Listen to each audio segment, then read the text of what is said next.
À l'approche des élections fédérales, nous rencontrons Alexis Deschênes, candidat du Bloc québécois, pour discuter de sa campagne et de ses priorités pour la Gaspésie et les îles de la Madeleine.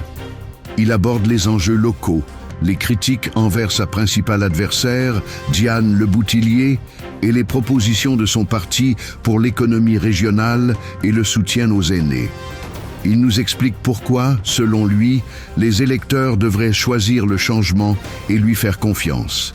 Alors, Madame Leboutillier, elle s'amuse à induire la population en erreur. Et je pense qu'en Gaspésie et aux îles de la Madeleine, on mérite mieux que ça. On mérite un député qui va dire la vérité et qui va se battre pour son monde. Alors, j'ai deux exemples récents. Le premier exemple, c'est il y a quelques jours, sur les ondes de CHAU-TVA, Mme Leboutillier a dit que lorsqu'elle était ministre des Pêches, elle n'a jamais eu de question du Bloc québécois en Chambre. Or, je vous invite à consulter notre page Facebook. C'est faux. On a trouvé une question qui lui a été posée en février 2024. Et là, dites-vous là, que la députée sortante depuis 10 ans, elle est en ondes. Elle est devant une caméra de télévision et elle ment. Elle ment, elle sait qu'elle ment. Elle s'est elle-même levée en chambre pour répondre à la question du Bloc québécois. Alors, vous voyez un peu comment elle fonctionne. Et là, elle dit que lorsque dans le budget, il y avait de l'argent pour les petits ports de pêche, que le Bloc québécois s'est opposé au budget et donc que le Bloc québécois n'est pas régionaliste, c'est encore une fois la même tactique d'induire la population en erreur. Le Bloc québécois a en effet voté contre le budget parce qu'il y avait beaucoup de choses dans le budget. Il y avait notamment un déficit de 50 milliards de dollars et aussi, il y avait le refus du Parti libéral du Canada et de Mme Leboutillier d'appuyer une augmentation des pensions de vieillesse pour les gens de 65 à 74 ans. Le Bloc québécois disait on va augmenter la pension de vieillesse de 10 % pour les aînés, pour leur donner une chance, et le Parti libéral a refusé. Mais vous voyez comment elle fonctionne, Mme Leboutillier. C'est un peu dommageable parce que moi, je pense qu'il faut se fier à l'intelligence des gens, puis j'ai confiance que les gens vont voir dans les tactiques de Mme Leboutillier, finalement, une façon d'induire la population en erreur, une façon aussi de miser sur la peur, parce que au début de la campagne, elle disait « Votez pour moi, je vais être une voix forte au gouvernement ». Or, elle n'est plus ministre des Pêches. Son chef, Mark Carney, qu'elle n'a pas appuyé, a largué la Gaspésie. Ça a été un de ses premiers gestes. Il l'a tassé du Conseil des ministres. Il lui a retiré sa confiance. Et après ça, Mme Leboutillier a dit « Oui, mais votez pour un député qui va être au pouvoir. » C'est vrai que le Parti libéral a des fortes chances d'être au pouvoir. Nous, on a analysé les investissements fédéraux, puis on s'est aperçu que la couleur politique d'un député, ça n'a pas d'impact sur les investissements fédéraux. La preuve, c'est que, par exemple, le programme Nouveaux Horizons pour les aînés, il y a eu plus d'argent sous Christina Michaud dans la circonscription bloquiste que de l'argent qui est allé en Gaspésie et aux îles dans la circonscription de Mme Leboutillier. Donc, Mme Leboutillier, finalement, elle manque d'arguments et là, elle recourt à des tactiques qui sont un peu déplorables où elle va aller jusqu'à inventer des faits. Je pense vraiment qu'on mérite mieux que ça. Alors maintenant, de votre côté, comment se passe votre campagne en général? La campagne se passe très bien. Le thème de notre campagne, c'est bâtir une économie solide en Gaspésie et aux îles de la Madeleine pour faire face à la nouvelle donne mondiale. Alors, on le voit là, avec les tarifs annoncés un peu partout dans le monde par le président américain, les bourses dégringolent. Alors, nous, ce qu'on propose au Bloc québécois, c'est de choisir le Québec. Il va y avoir un premier ministre qui sera élu. Bien sûr, le Bloc québécois ne formera pas le pouvoir. Ce premier ministre-là va devoir négocier avec le président américain. Et si on veut qu'il n'oublie pas ce qui est important pour nous comme Québécois, ça prend des députés du Bloc québécois pour faire valoir nos préoccupations.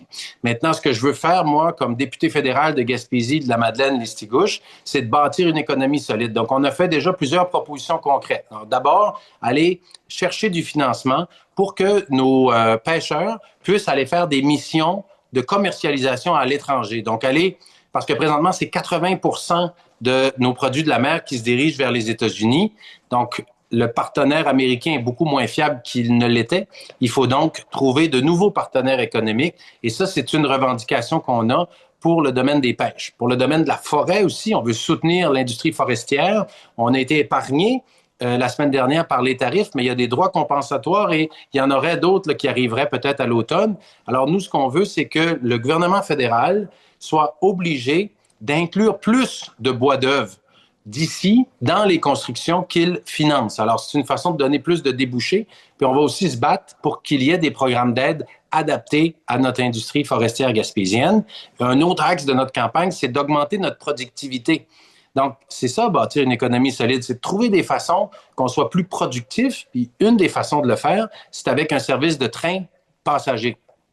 Donc, ce matin, on annonçait ça, on était à la gare de Carleton.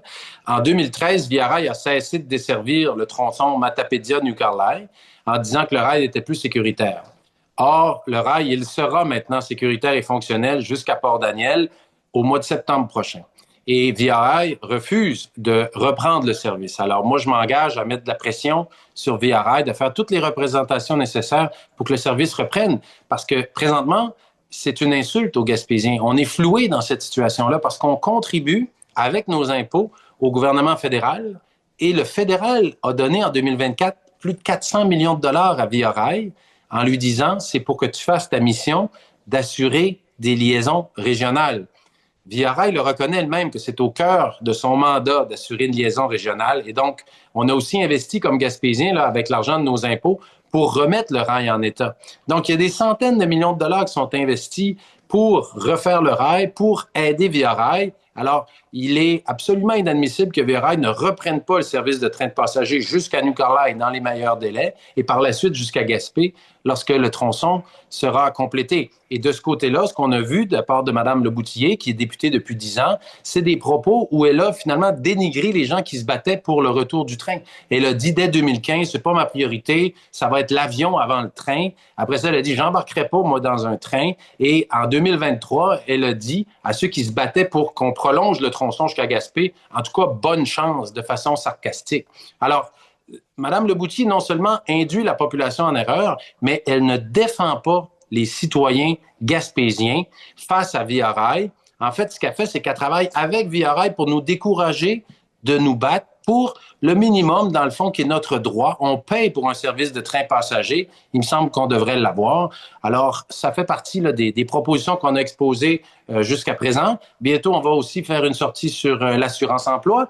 Ça, c'est une autre partie du bilan de Mme Leboutillier. Ça fait depuis 2015 qu'elle nous dit qu'elle va faire une réforme de l'assurance-emploi. Ça n'a pas été fait. Il y a quelques petites mesurettes qui ont été annoncées dernièrement, mais qui se terminent au mois d'octobre. Alors nous, au Bloc québécois, on voit plus grand. On pense qu'il faut vraiment accompagner les gens, s'assurer que l'assurance-emploi soit accessible et plus généreuse, notamment face à la situation qui s'en vient, là, la situation économique qui est préoccupante et qui pourrait malheureusement entraîner des pertes d'emploi. Puis je pourrais terminer sur une dernière question parce que on fait beaucoup d'entrevues à la télévision communautaire en général avec beaucoup d'organismes on sent qu'ils sont à bout de souffle. Ça peut être l'histoire de l'inflation, du manque d'un manque en général de financement. Est-ce que eux qui sont vraiment aussi très proches, on parle beaucoup de représentativité, l'inquiétude du territoire qui s'est agrandi. Vous connaissez bien le dossier aussi. Comment est-ce que vous allez pouvoir représenter ces gens-là, mais aussi au niveau de la représentativité sur le territoire? Oui, le territoire est beaucoup trop vaste et je poursuis ma bataille judiciaire contre le gouvernement fédéral pour tenter d'annuler la fusion des deux circonscriptions parce que c'est ce que je pense qu'on doit faire comme Gaspésien. On ne doit pas représenter le fédéral en Gaspésie, mais plutôt prendre le pouls des gens d'ici puis se battre pour eux puis d'aller faire les batailles partout où c'est nécessaire. Donc, je maintiens ma bataille au niveau judiciaire. Si les gens me font confiance, je vais amener aussi la bataille au niveau politique. Je vais déposer un projet de loi pour protéger le poids politique de nos régions. Maintenant, la situation présentement, on doit vivre dans le monde réel. Le redécoupage est en vigueur. C'est une grande circonscription. J'ai déjà fait 3 fois le tour de la Gaspésie depuis le début de la campagne. Alors, j'ai beaucoup d'énergie, puis j'ai la chance de compter sur une grande équipe de militants qui m'accompagnent dans toutes nos sorties. Donc, on fait au mieux avec la grandeur de ce territoire-là. Mais, et puis, je m'engage à être un député qui va être accessible, qui va rencontrer des gens, qui va les soutenir dans leurs différentes batailles et qui va me battre pour eux.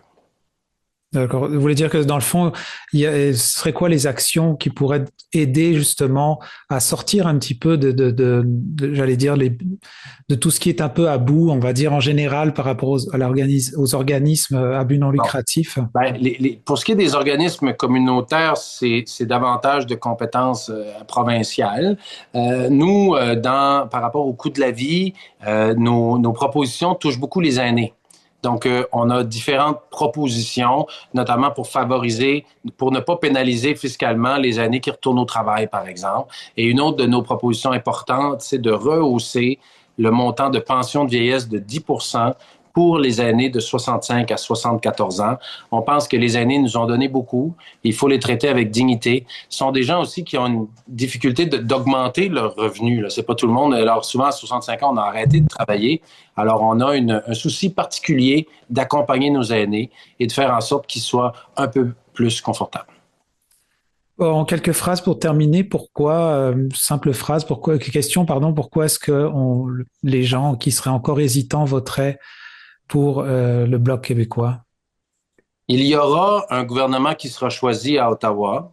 Le choix que les gens doivent faire en Gaspésie, aux Îles-de-la-Madeleine, c'est premièrement, qui veulent-ils comme député? Ils ont eu depuis 10 ans, Mme Leboutillier, j'invite les gens à opter pour du changement, à faire confiance au Bloc québécois, à faire confiance dans mon énergie, dans ma rigueur, dans ma défense des intérêts des gens. Ma façon de travailler, c'est d'écouter, c'est de mobiliser, puis c'est d'agir. Je vous propose d'essayer un député qui va être de votre bord pour mener les batailles que vous jugez importantes. Merci beaucoup, Alexis, pour votre temps. Ça fait plaisir, Marc. Je vous souhaite une bonne fin de journée. Vous écoutez votre reflet d'ici. Revoyez tous nos reportages sur notre site Internet. Marché Richelieu de Cap-d'Espoir, l'endroit où faire son épicerie devient un plaisir à découvrir et à partager. Venez déguster nos produits du terroir gaspésien et nos spécialités cuisinées ici même, la cuisine de notre chef Nicolas. Que ce soit pour le prêt-à-manger ou un dessert fait maison, pour des produits frais, de la bonne bière gaspésienne ou simplement pour le plein d'essence, rendez-vous au marché Nicolas de Cap-d'Espoir.